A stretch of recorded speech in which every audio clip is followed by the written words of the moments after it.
Welcome to the Classical Mind, a podcast about the great books. My name is Dr. Junius Johnson, and I'm joined today by my friend Kirk Manton. He's been working on a project that I have had a very little bit of involvement in, almost nothing, but I find really Oh, fascinating and really, I think it's a really cool thing. And a lot of our listeners, I thought, would also be interested in the work that they're doing. And so I wanted to bring Kirk in and have a conversation about this project called The Forge of Friendship. So, Kirk, what is the Forge of Friendship? The Forge of Friendship is a five-part documentary series that started out very small and has expanded in Hmm. a huge way. So it's a documentary series about the lives and relationships of C.S. Lewis and J.R.R. Tolkien.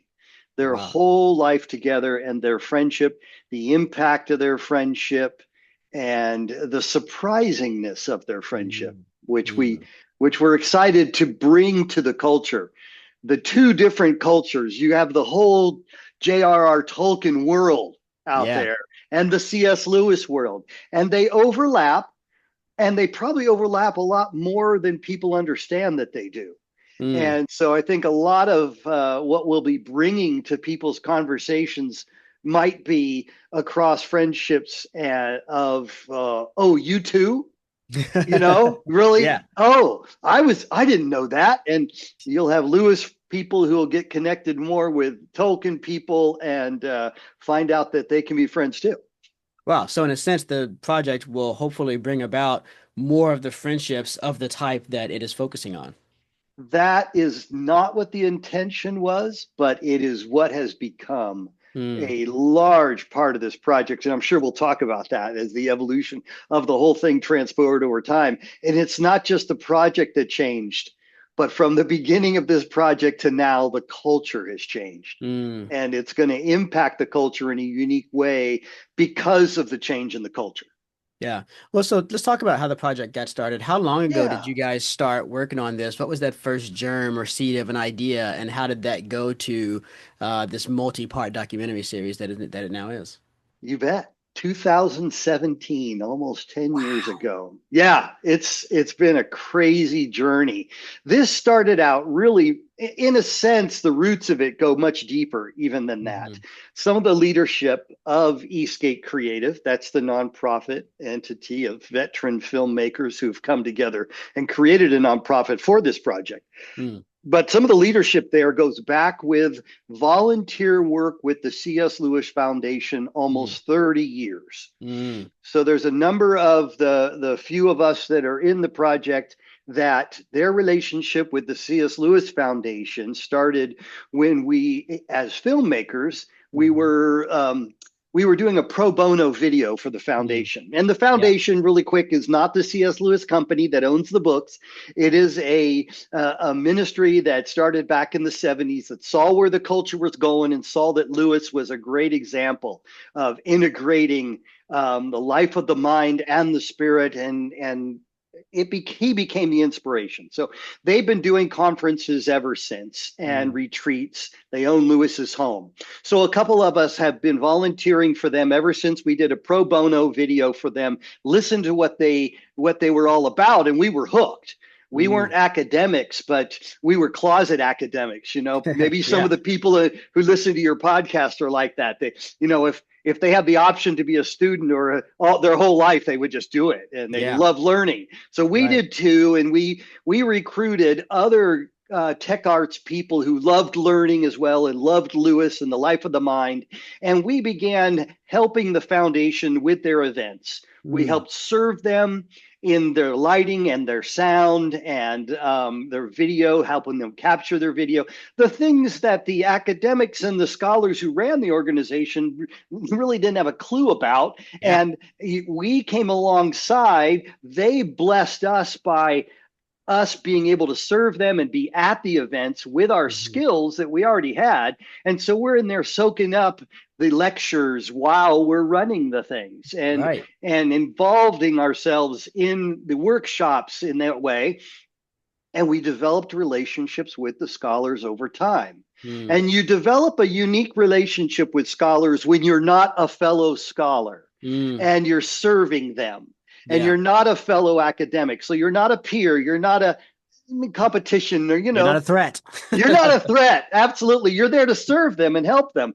And so we developed these relationships. We love these folks. And over time, it started becoming, we wanted to integrate a little bit more, wanted to do a little bit more with them. And in 2017, the idea popped in. Mm, It's the anniversary of World War One. Lewis and Tolkien were both in World War One, didn't know mhm, each other yet. Their friendship was coming. mm, But there's the three legs to the stool. Let's mm, say, a surprising relationship, a friendship of Lewis and Tolkien, and a gigantic world event, World War One. What influence did that all have?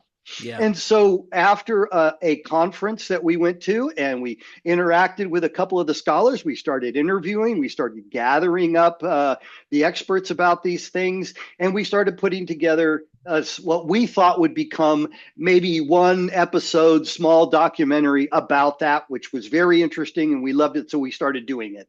Mm, And as we kept adding scholars to that, and then the little, things began expanding a little bit, but then, a little thing called COVID happened. yeah. And boy, that just put a break to it because our style of documentary was have the experts tell the story and then bring into our skills and do the visuals, the reenactments, Mm, and the dramatizing through reenactments of what they were telling. So we have the visual and the audible. The story is mm, being told while we're interviewing, and then this mix of the reenactments in the actual locations. And yeah. because of our relationship with the C.S. Lewis Foundation, we had that access. And so 2017 became 2018, 19, boom, COVID happened.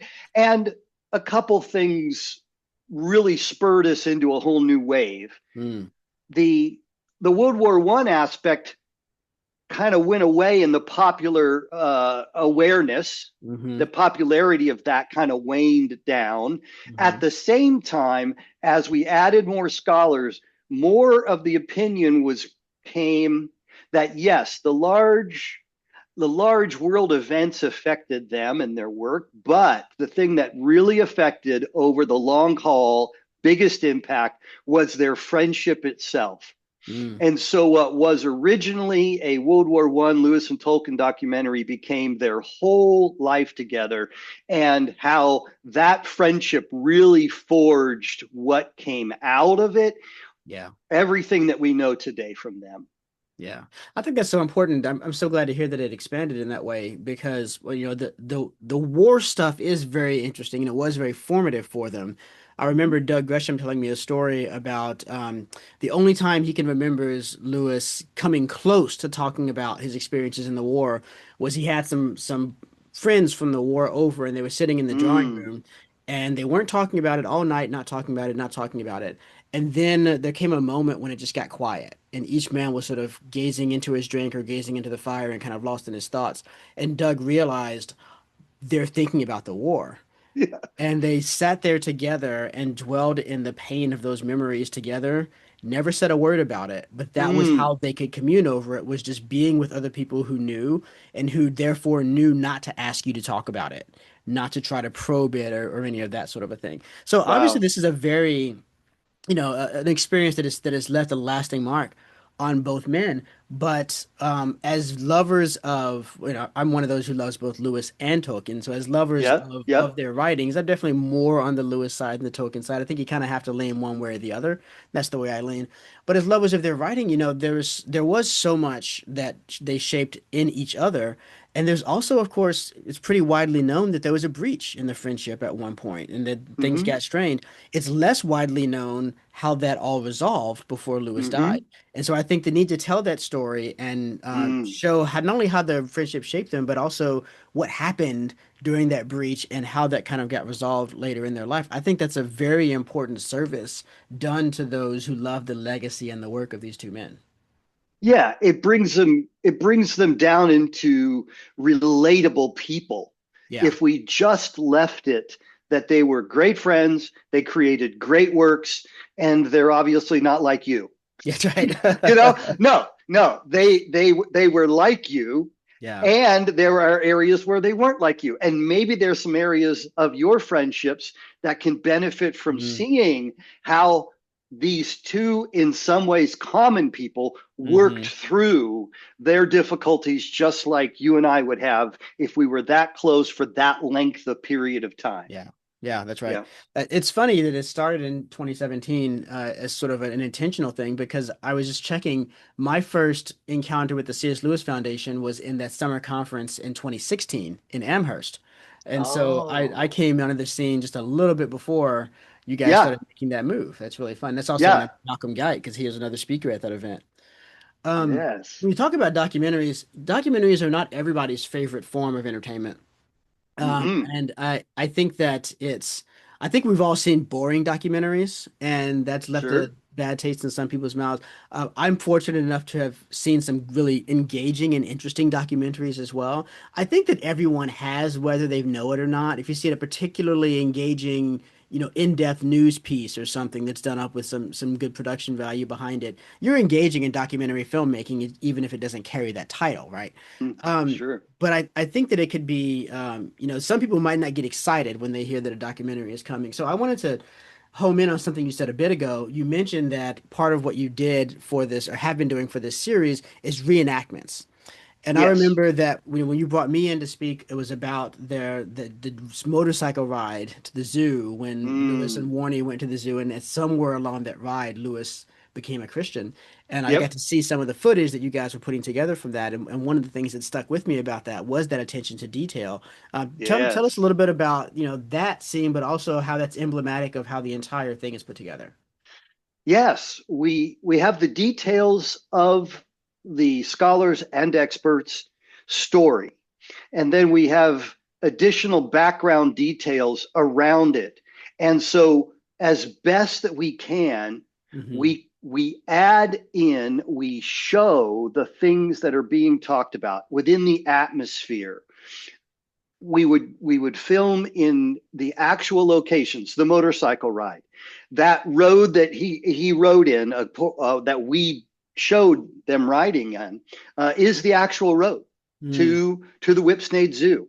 The mm, motorcycle is the same year sidecar, detailed research, and just ended up with amazing coincidences that God put together mm, for us to be able to find a person who had a restored motorcycle of that year with the sidecar. Very likely was the kind that he would have had, mm, and so if we've got those things done and done well, where they're not distracting, hmm. then and it's like you sitting around a campfire and somebody's telling you a story, and this your imagination is showing you. We're bringing some of that out, and the Mm, scholar is talking. Our reenactment actors don't talk. mm, They're We are showing them in the scene, while what you're hearing is the scholar telling the story.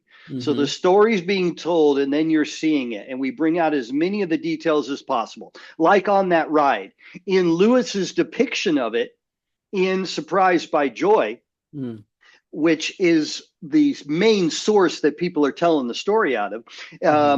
One of our scholars talks about that Lewis says that the bluebells were underfoot and the wallabies hopping around.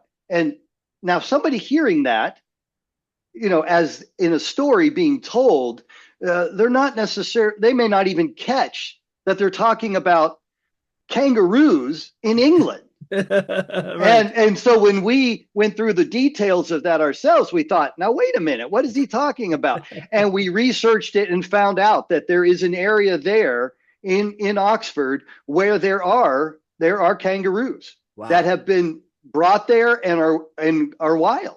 Wow. And yeah, so we've got, so you can tell me aesthetically, as the ride is happening, and then there's a color cutaway right during the time the person is telling the story that the wallabies were, then we're showing a kangaroo there in Oxford. And Yeah. so as we're showing that, subconsciously you can engage in the story because you hear the word wallaby, you see a kangaroo. Oh, okay. And you're not stopping to think about it and missing. You're just Hmm. feeling it as it goes. The same thing with Yeah. the World War I reenactments that we did. Now, some of the we wouldn't say as a point of pride that every location we did was authentic, because reality is some of those rooms, Lewis's rooms, we had access to those in Model in College, but they've Hmm. been remodeled in the 70s. Yeah. So it's that would be distracting to be showing Yeah. the actual rooms now, and you don't want to have to explain it. We're telling a story. You want to be engaged in staying in the story. So we had other location that looks like Lewis's rooms would have been. Mm. So we're Mm. not indicating in each of the scenes, this is authentic, this is not. This, Yeah. it's a Yeah. storytelling medium for us in the Yeah. same way that we're telling a story about the relationships of two of the greatest storytellers of the Mm. 20th century. Yeah. So we want it to flow like that, and we really Yeah. think that So it does. in a way, then what's guiding a lot of these decisions is what is going to make this easier for the reader, for the watcher to be able to enter in and lose themselves in the story. What's going to immerse them in the world of Lewis and Tolkien as they knew it the best. And sometimes this is, Mm-hmm. it's likely exactly the same model in your motorcycle that he was riding in. And sometimes this is definitely not where he was, but this looks more like where he was than where he was now. And so we're going to use that. And those kinds of decisions are all done with an eye to helping me as the viewer inhabit the story as much as possible. Yes, especially for the broadest audience. Mm, So our academics are clear, they're right there for the academic, but at the same time it's done in such a way that the non-academic person can enjoy it and yeah. enter into the story. Yeah. Now, I know you had access to Lewis's home because the foundation owns it. I don't Yes. actually know what's the situation with Tolkien's home. Did you have access to that as well? Well, there were a variety of homes Mm, as well. And so we definitely found some places like that. There were some from the outside, but I don't think we did in which of his homes that he lived yeah. in. Yeah. Yeah. Yeah. Mm-hmm. Very good. So, how is this? What stage is it at now? I mean, this has been going on for coming up on 10 years now. Yeah, yes. And I think Well, I'm beginning to get a feel for why it's taking so long with all of this attention to detail. And I know you've interviewed dozens more of scholars, and so you've got a lot of footage to cut and decisions to make and things like that. But yes, but yes. what is it? What state is it in now? Like, how close is it to being ready to be shown? We believe we're within the year Okay. of we are in a year of post production. Okay. We've finished all the principal photography, Okay. meaning we've filmed the reenactments. We know the storyline Mm-hmm. because we were very definite. It's from the point of Lewis and Tolkien's childhood and birth and childhood up to the point that Lewis dies in Mm-hmm. 63. So we know the timeline of the major events. And Yep. as we added more and more scholars, we filled those in. Now, Mm-hmm. as you can imagine, this could be a 50-year project Yeah. and it could be a 20-part series because there's so much about their life that Yeah. is interesting. But we're doing the Forge of Friendship. Mm. So that keeps bringing us in, keeps keeping it in line. And as we have a rabbit trail, we evaluate that rabbit trail and that, relationships. There's the Yeah. Inklings, there's Joy, there, Lewis's wife, Mhm. what relationships are important to the forge of friendship? Mm. What rabbit trails to run down? So we keep it in line. 10 years seems like a long time, but in reality, there are many factors as to Yeah. why. And we're so glad that we didn't finish in the Mm. first 5 years. Yeah. If we had finished in the first 5 years, the culture would not have caught up. We Yeah. wouldn't be at the place where we came to realize in like maybe year 7 Mm. that the culture has changed to the point where having and even pursuing friendships with people that you disagree with Mm-hmm. is unheard of. Is Yeah. it's and even if you wanted to, is it a skill we still have?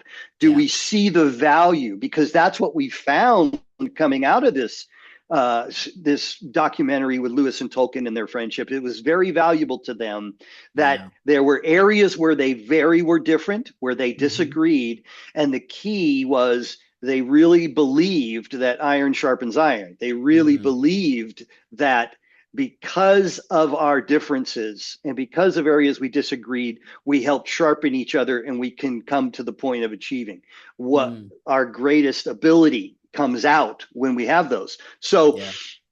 but nowadays, when we have such conflict within our culture that you quickly size up a potential relationship. And if there are areas of disagreement, then this is not a candidate for a friend. Yeah. This is a competition or an enemy. Yeah. And so when we came to realize and see what God was doing with that, we actually added some more scholars, some that were Mm, specifically focused on experts in friendship.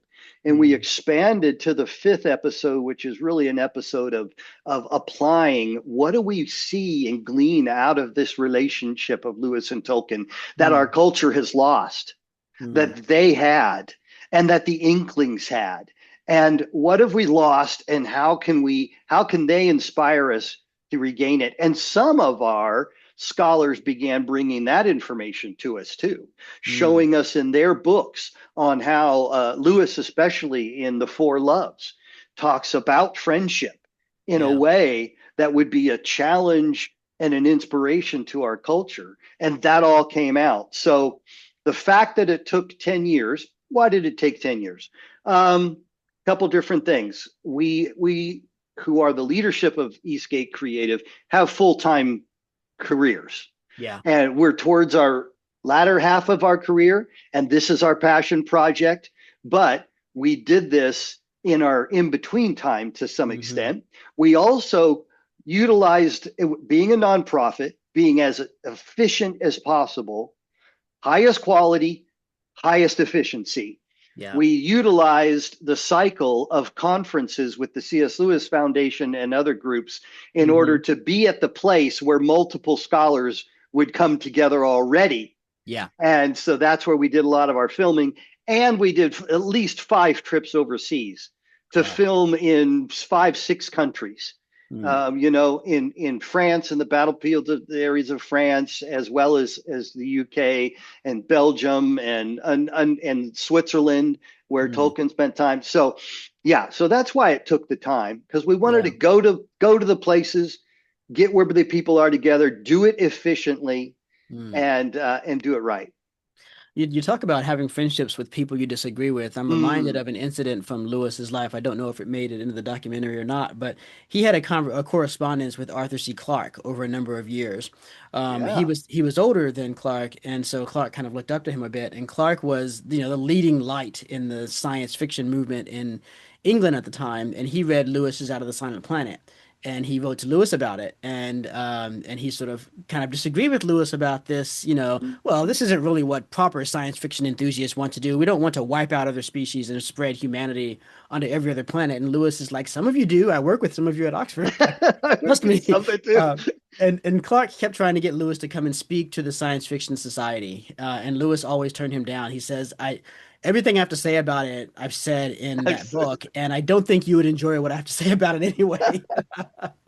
But also, there were several attempts. Clark was very repeatedly, he's dogged about trying to get a meeting with Lewis so they could talk about things. And it mm, finally happened at a certain point where they were going to both be, I don't know if they were in Cambridge or whatever at the same time, and they arranged to meet up at a pub.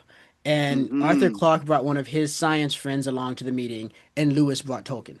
mm. And they talked to each other and they had this conversation. We don't really know what the substance of the conversation is. Wow. That we only have this from Clark's perspective, where he mentions meeting with Wow. these two guys and he says, well, I don't think any of us left thinking anything we hadn't thought going in. Which to me indicates that the discussion was about things they disagreed with. That they were Yeah. getting into really, I would love to have the substance of that conversation. That'd be so cool. But that's an instance of being willing to go to a pub and sit down and have a drink and argue and talk and spend time with somebody that going into it, you're coming at this thing from very opposite perspectives. And you probably suspect going in that, you're going to be arguing about it and you're going to come away unconvinced as well, but that it would still be worth taking the meeting and spending the time Yeah. together. And who knows Yeah. what incredible things were said there? Who knows, but that some of that stuff didn't make it into the works of one or more of those authors. Yeah. Right. Yeah, Absolutely. that's Yeah. fascinating stuff.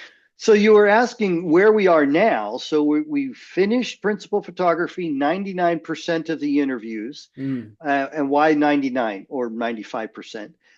During the editing process. So this is a hmm year of post-production and editing.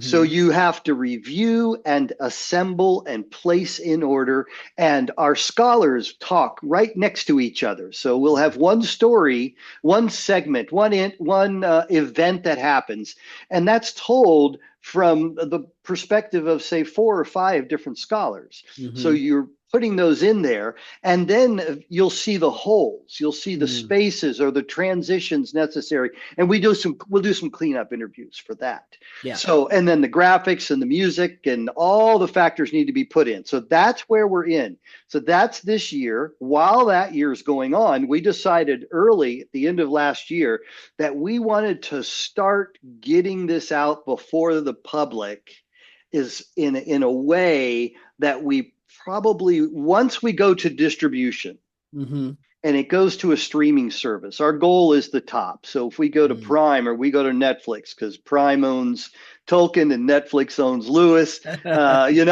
and so we'll let them get a bidding war going to see who wants the full real story behind these guys. Yeah. Once we do that, we won't see it in front of an audience.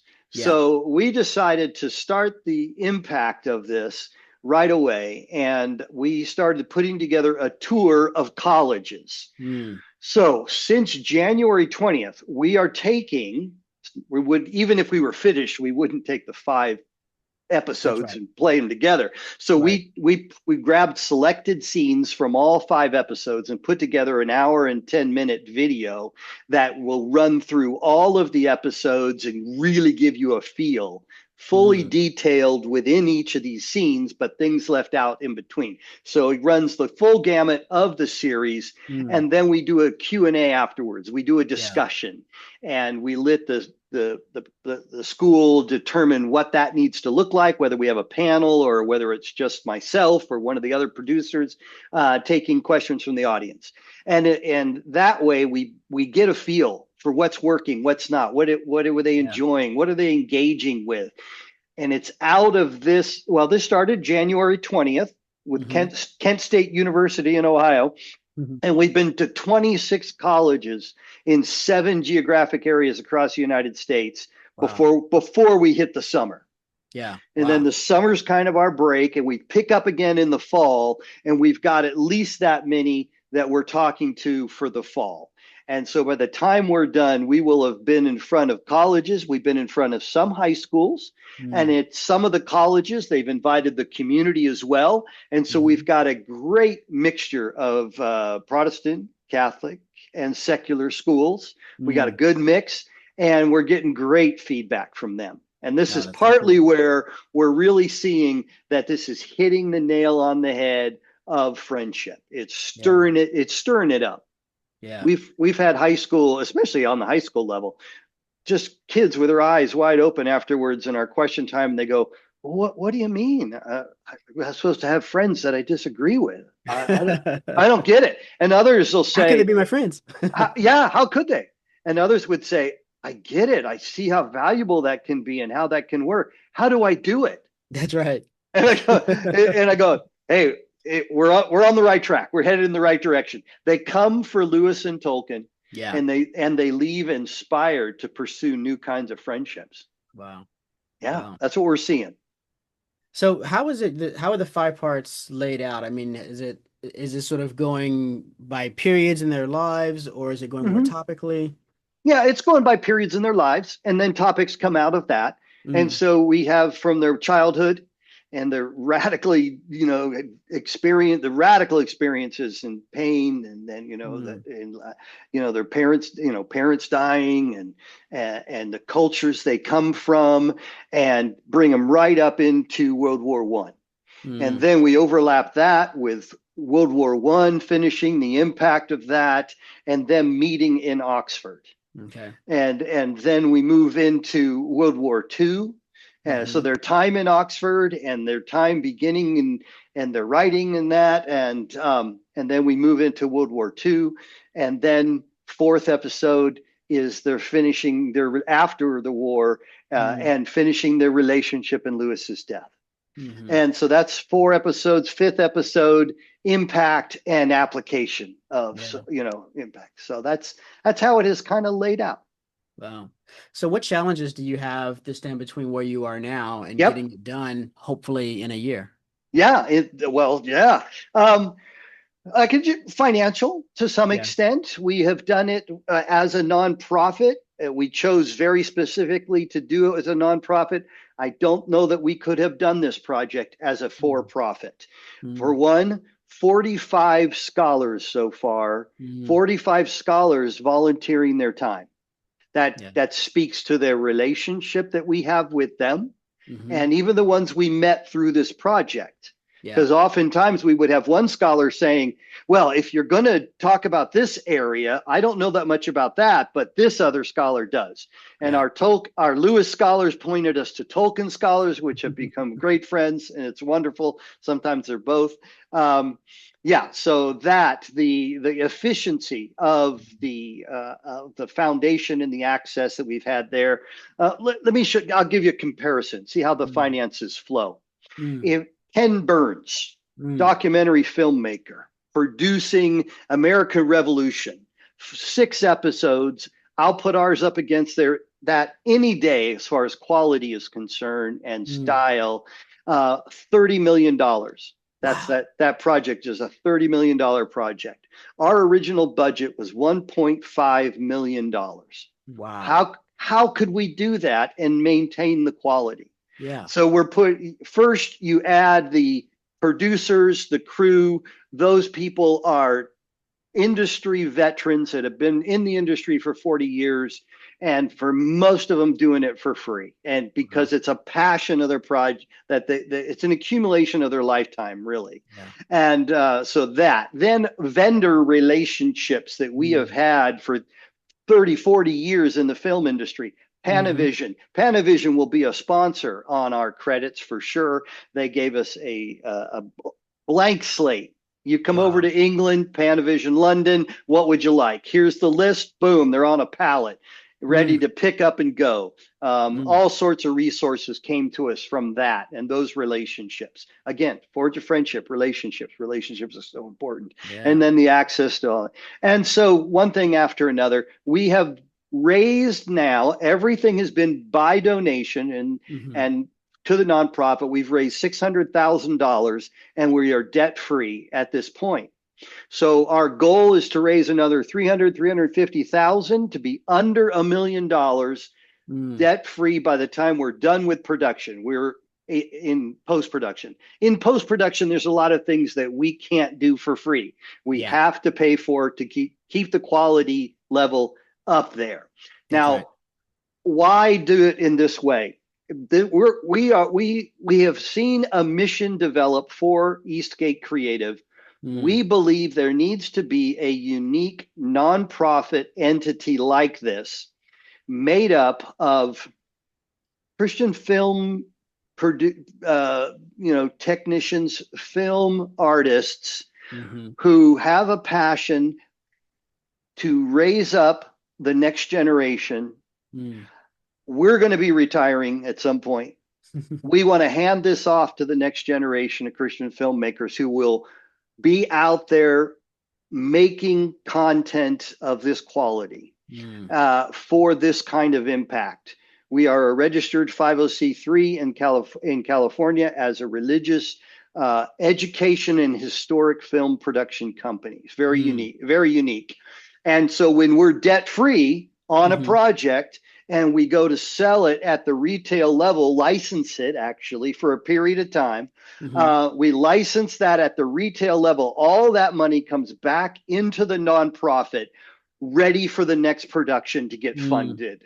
Mm. And then that product that is produced remains the property of the nonprofit. That Hmm. IP, that intellectual property, remains the property. It's not mine. It's Hmm. not any of our other directors. It's Eastgate Creative Nonprofit. And when we pass Mm. it on, that's what we pass on. So the funds generated from future applications of those continue to create a pool of money to be invested Hmm. in the next projects with the next generation, so Wow. that now while we're out visiting colleges, we're Hmm. also always getting the opportunity to go to the film classes and to Yeah. speak, to show to the film classes, to speak to them.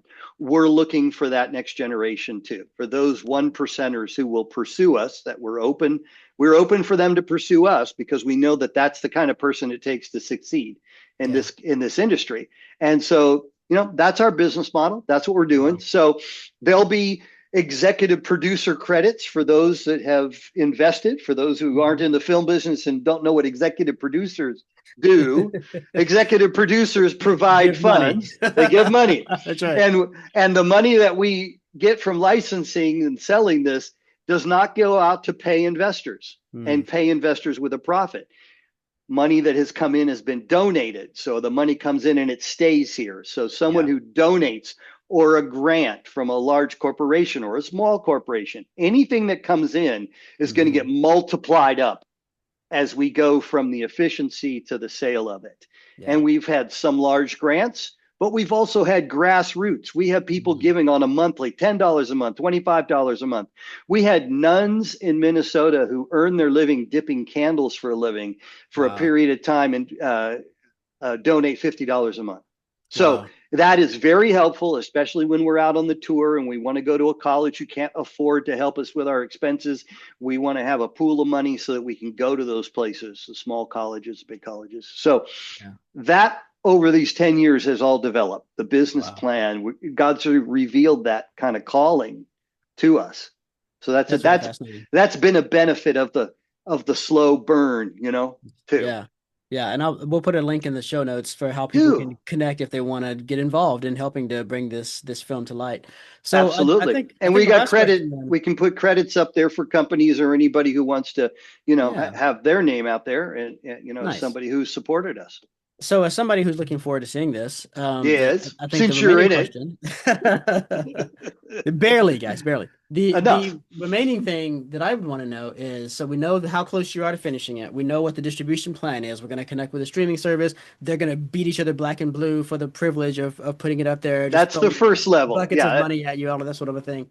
So the question that remains is, because we know with film production, with book publication, all these types of things, there is this lag once your work is done before it can get out there. So if you had to guess, and I know this is going to be pure spitballing, but when do you think, if all goes well with contracting a distribution partner, when do you think it might be out there that we can start watching it? 2017, 2027. Wow, I really? mean, Okay. yeah, I mean, I'd love for it to be out by Christmas Yeah. this year. And Wow. if we had a big donor and we Hmm. got that and we were able to dive into the bigger details on it, that could happen. Yeah. But So worst case somewhere in scenario, there. maybe it pushes back to 28, but No, 27, 28, we should be able to see it. boy, if it's 28, man, I'm gonna be I'll be disappointed. But I'm gonna work real hard for it to be out before then, for sure. Yeah, yeah, That is absolutely. awesome. That is Yeah, awesome. Well, hey, thanks for yeah. coming and talking to us about this project. I think that again, a lot of our readers, our listeners are deep into books. We're getting ready to start a series as we Mm. record this on the Lord of the Rings, going through the Lord of the Rings with our listeners. So I know this is of interest to them, and I think this is a really cool project, and I'm really excited to be able to, I'm looking forward to learning a lot more about this relationship myself between these two Yeah. gentlemen and Well, also having my imagination awakened to what that might have looked like more, on the ground as a human reality.